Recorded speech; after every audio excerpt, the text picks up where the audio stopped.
I think what's interesting about what you guys are doing is whenever you think about, getting involved in a far left area like New York City, kind of the typical strategy is to moderate a little bit, to kind of be more like the city. If you're in New York, to be more like the sort of staid establishment Republicans there, to be soft on social issues, on immigration and things like that.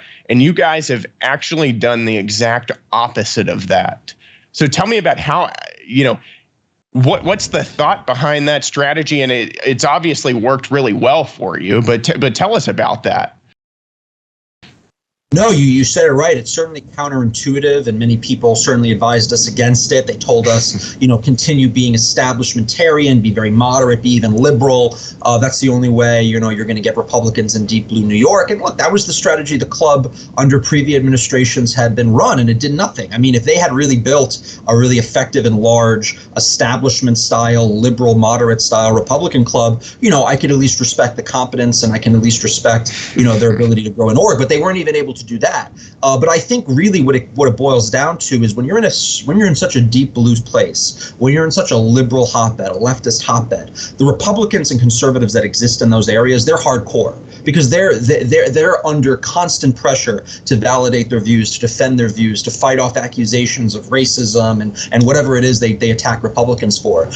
They're battle hardened. They're in the trenches every day by virtue of being a conservative in a place like New York. It's very easy to be a Republican in a deep red state. It's very easy to be a conservative in a deep red state because all, the political infrastructure and in many cases the culture is still very conservative. But in a place like New York, you're really going against the grain. You're very counterculture. And because of that, you need to embrace that counterculture. You need to be against something. You can't just be a moderated version of the Dems. You can't be just like Democrat light. People are looking for an alternative. They're looking for an alternative worldview. They're looking for an alternative set of policies and philosophies by which to govern their city and the country as a whole. And they're not looking for watered down Democrat policies. They're looking for you to provide a completely holistic alternative vision. So that's why I think being stalwart conservatives and populists here in New York has paid off well, because the people that are here, the pockets of Republicans and conservatives that are here, and there are many, they like that. They embrace it. They welcome it.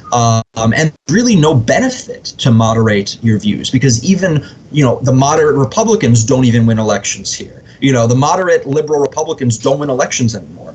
In fact, the type of Republicans we've begun to see win elections in New York City and the metropolitan area have been Trump-style Republicans. And in fact, if you look at the numbers for, say, the margins that shifted between 2016 and 2020, there was big margin shifts in terms of the percent shift between Trump's numbers in 16 and 20 in places like New York, in these outer borough, working class, socially conservative, economically populist areas. Many of them are white working class, many of them are Hispanic working class, and they're changing the face of the Republican Party. The Republican Party in New York is no longer the Rockefeller Republican Party of 40, 50 years ago. They're no longer these moderate Northeast establishment, waspy guys. They're turning into sort of these populist style figures. And Trump himself is a man from Queens. He's a New Yorker, and he sort of embraces that sort of outer borough, rough and tumble, populist style rhetoric and energy. And that's kind of what made him so successful at the national stage in many ways. So we're embracing that same,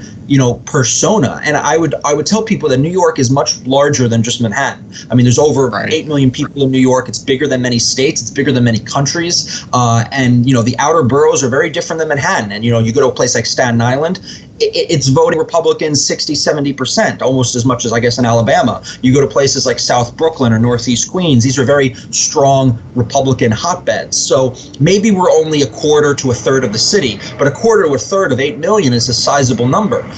So there still are many of us, and they're not looking for watered down Republicanism. They're looking for an alternative vision. And if they wanted a watered down Republican, they can go vote for a quote unquote moderate Dem. I mean, and those guys are still around. They're not really moderate. They're not very sensible, but they certainly exist. So I think the counterintuitive approach has worked. We've tapped into it, and by the numbers, by the metrics in terms of our finances, our event attendance, our membership, we've seen massive growth. And I would encourage other similar organizations in deep blue areas, not to shy away from their beliefs and principles, but to stand firm on them and to provide their members and their constituents with an alternative vision, not just a watered down Democrat light Pepsi, Diet Pepsi style conservative. Right. No, I think we sort of live in an age of authenticity, right?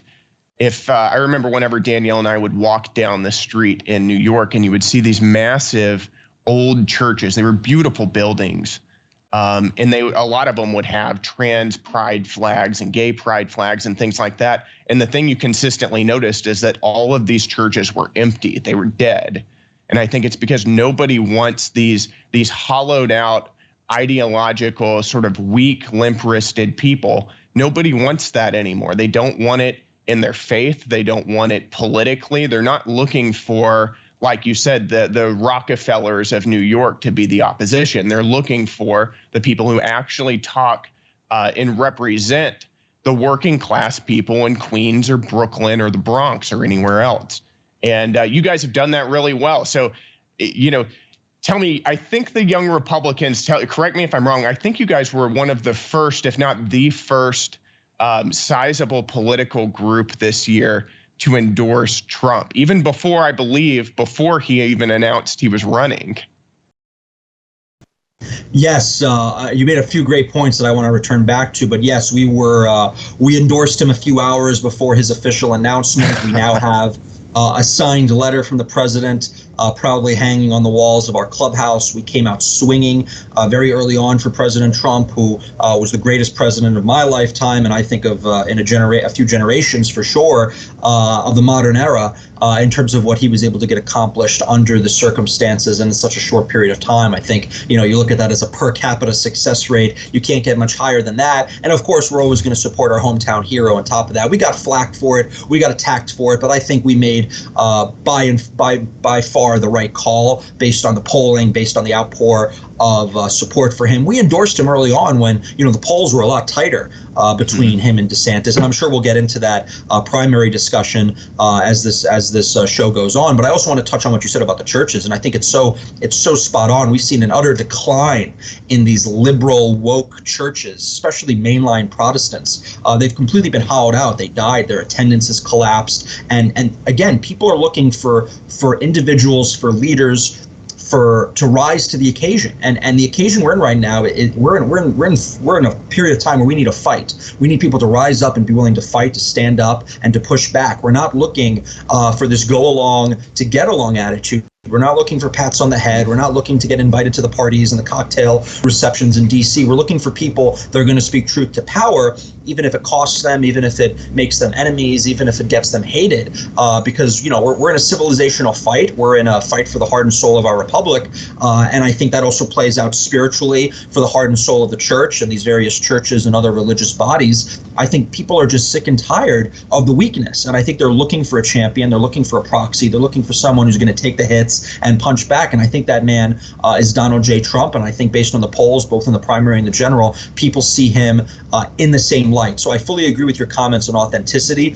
And this is heightened, particularly in the age of social media. They used to say, to be a good candidate, you need to have a voice for radio. And then it said, okay, well, then, you had the Nixon JFK debates in the 60s. You needed to have a face for television. Well, now I think you need to have the authenticity for social media. And I think that's what Trump has perfected in his online rhetoric. And many people would say, I like him, but his mean tweets. I would argue the opposite. I would say his mean tweets, his ability to fight, his ability to just represent himself and his own stream of consciousness. People like that rawness. They like that authenticity. They like the realness. They like knowing this is who he is. This is what he thinks. I can relate to that. They don't want, on the other hand, someone like a Ron DeSantis who is consultant driven, who is focus group approved, he runs everything by his team. He doesn't say anything that he hasn't gotten prior approval for. He's extremely constructed, extremely phony, and I think people are seeing through it, especially now with social media. It's a lot easier to see through these types of people, and that's why